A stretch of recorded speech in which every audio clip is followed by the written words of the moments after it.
दो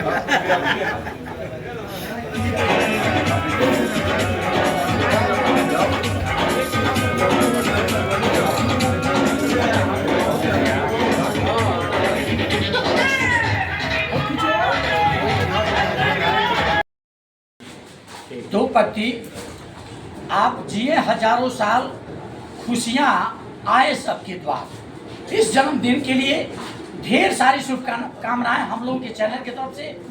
मैम, आज आपका जन्मदिन हजारों की संख्या में लोगों ने धूमधाम से मनाया। आज क्या कहना चाहेंगे, कैसा लग रहा है आपको? आज के इस पावन अवसर पर हमारे राष्ट्रीय जूनियर शिक्षण प्रबंधक संघ के सभी सम्मानित प्रबंधकगण, पदाधिकारीगण और हमारे क्षत्रिय महासभा के सभी भाई बंधु यहाँ उपस्थित हुए हैं। मैं इस शुभ अवसर पर आप सभी लोगों को प्रणाम करती हूँ और सबको हार्दिक वंदन और अभिनंदन करते हुए स्वागत करती हूँ। और आप लोगों की ये प्रेरणा, ये स्नेह और ये प्रेम हमारे लिए बहुत एक बड़ी बात है।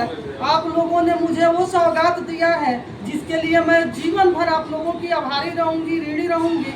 आप लोगों का स्नेह हमारे लिए ऐसे ही बना रहे, मेरी यही हार्दिक इच्छा भी है। और आप सभी लोगों को मैं आभार व्यक्त करती हूँ और आप सभी लोगों से यही उम्मीद करूँगी कि आगे भी आप लोगों का प्रेम और स्नेह हमारे लिए ऐसे ही बना रहे और मैं नित्य प्रतिदिन आप लोगों के साथ कंधे से कंधा मिलाकर चलती रहूं और आने वाली हर आपदा विपदा को मैं ऐसे ही संहार करके, सुधार करके चलती रहूं और आगे बढ़ती रहूं और आप लोगों को हमेशा अच्छी रास्ते पर लेके चलती रहूं और सबकी परेशानियों को दूर करूं। मेरा यही एक हार्दिक इच्छा है और आप सभी लोगों का मैं हार्दिक वंदन और अभिनंदन करते हुए आप सभी लोगों का हार्दिक आभार व्यक्त करती हूं। संगीता मैम के अंदर एक गुण बहुत बड़ा दिखाई देता है। जब शिक्षकों के ऊपर किसी प्रकार की कोई परेशानी आती है और संगीता मैम के कानों तक आवाज चली जाती है तो शिक्षक की पीड़ा हरने के लिए, शिक्षक की पीड़ा में हाथ बटाने के लिए संघर्ष करती हैं। इस विषय पे आगे क्या कहेंगी मैम? ये मेरा धर्म है। जिस संगठन को मैं चला रही हूँ, जिस संगठन के लिए रात दिन मैं प्रयास करती हूँ, हमारे प्राइवेट विद्यालय जिन परेशानियों से जूझते हैं, हमारे प्रबंधक बंधु को रोज परेशान किया जाता है हर तरीके से, तो उन परेशानियों को हम उस परेशानियों को उबारने के लिए, उनको अच्छा एक मुकाम देने के लिए, उनकी परेशानियों को हटाने के लिए उस लड़ाई को मैं लड़ती हूँ। और मुझे अपार खुशी होती है कि हमारे इन भाई बंधु ने हमें उस लायक समझा है कि मैं हर स्तर से लड़कर अपने भाइयों की रक्षा करूँ, मदद करूँ और आने वाले आगामी दिनों में भी मैं अपने विद्यालयों के लिए कुछ कर सकूँ। ये मेरी लड़ाई हमेशा जारी रहेगी और हम हमेशा इसमें अपने भाइयों के साथ सफलता पाएंगे।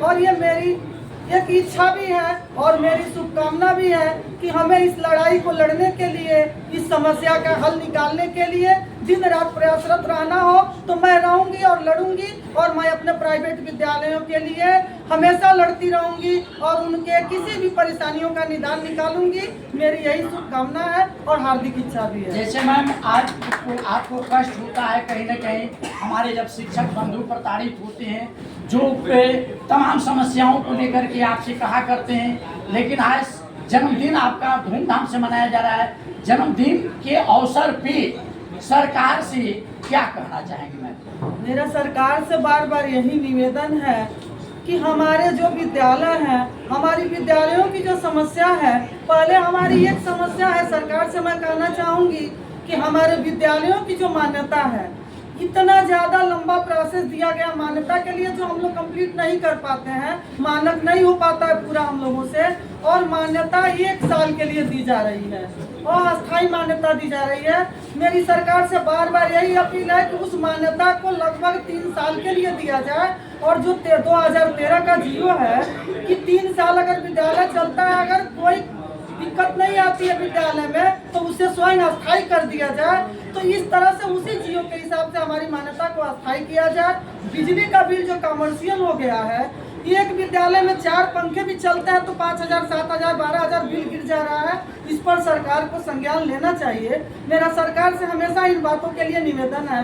कोई भी कागज तैयार कराने में हम लोगों की इतनी कठिनाई होती है कि 6-6 महीना एक कागज पे हम लोग लगाते हैं और 1 साल की मान्यता मिलती है। 1 साल के लिए फायर का कागज मिलता है जो हम लोगों के लिए बड़ी दुखदाई है और इस दुखदाई क्षण को ही हटाने के लिए हमें चाहेंगे कि कि हमारी जो मान्यता है उसे स्वतः अस्थायी कर दिया जाए और बिजली का भी कमर्शियल है उसे हटा दिया जाए। जी, मानदेय के लिए आपका क्या विचार होगा मैम? मानदेय के लिए हम यही सोचते हैं कि अगर प्राइवेट विद्यालय इतना संघर्ष करते हैं, 150, 200, 500, 600 बच्चों को लेकर हम लोग चलते हैं और जो शिक्षा हम लोग अपने बच्चों को देते हैं वो बहुत अच्छी शिक्षा देते हैं जो गवर्नमेंट स्कूलों में नहीं दी जाती है। फिर भी हमारे प्रबंधक बंधु के लिए सरकार के पास कुछ है ही नहीं। तो हमारा यह भी कहना है कि आप ठीक है अपने नीतियों को अपनाइए, अपने जो नियम है जो प्रोसेस है मान्यता के उसको दीजिए, हम लोग फॉलो करेंगे, लेकिन हमारे सारे प्रबंधक के लिए पर प्रबंधक पर कम से कम 30,000 रुपये का भी एक मानक तय किया जाए कि एक प्रबंधक के खाते में 30,000 रुपया सालाना भी जाए या मंथली जाए, लेकिन उतना आए ताकि एक प्रबंधक अपने विद्यालय के लिए कुछ कर सके। बहुत बहुत धन्यवाद। ये रहा जूनियर हाई स्कूल प्रबंध समिति की अध्यक्ष संगीता सिंह जी, बहुत बहुत धन्यवाद आज के इस आपके जन्मदिन पे। और निश्चित तौर पे मैं भी सरकार से अपने चैनल के माध्यम से इतना जरूर अवगत करा देना चाहूंगा कि महोदय आप छोटे छोटे कर्मचारियों को जो गांव में कुछ नहीं करते हैं उनके लिए आप मानदेय की व्यवस्था करते हैं। जो शिक्षक एक बच्चों को संभाल करके बड़े बड़े पदों पर सुशोभित करता है उनके लिए आपके पास धन नहीं होता है। ये बहुत बड़े हमारे प्रदेश के लिए सर्व की बात है। निश्चित तौर पे मैं माननीय मुख्यमंत्री जी से मांग करना चाहूंगा कि इन शिक्षकों की समस्या को सुनिए और इनकी पीड़ा को देखिए और निश्चित तौर पे इन्हें भी आशीर्वाद और सहयोग आपका मिलना चाहिए। जय हिंद, जय भारत।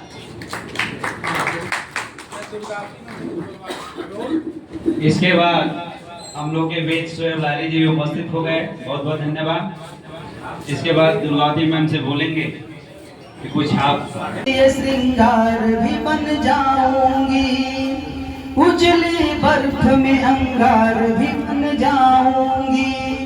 समझो संगीता न मुझे बेटी हूँ मैं भारत की, समझो संगीता न मुझे बेटी हूँ मैं भारत की। वक्त आने पे मैं तलवार भी बन जाऊंगी, वक्त आने पे मैं तलवार भी बन जाऊंगी। दोस्तों अब मैं चाहता हूं कि 2-4 मिनट थोड़ा हंस लिया जाए, इसलिए मैंने कुछ नए और पुराने आप लोगों के सामने देखिए। आप लोग इस जगह पे हमको हमारे साथ चलते हैं, हमको लेके चलते हैं और हर कड़ी पर हम लोग सफलता पाते हैं। इसके लिए अपार खुशी हमको होती है और आज आप लोगों को यहाँ देख के इतनी खुशी हो रही है कि हमारा बल और बढ़ते जा रहा है। यहाँ उपस्थित हमारे राष्ट्रीय जूनियर शिक्षण प्रबंधक संघ के सम्मानित सदस्य आदरणीय बड़े भाई प्रदीप तिवारी जी, मैं आपको भी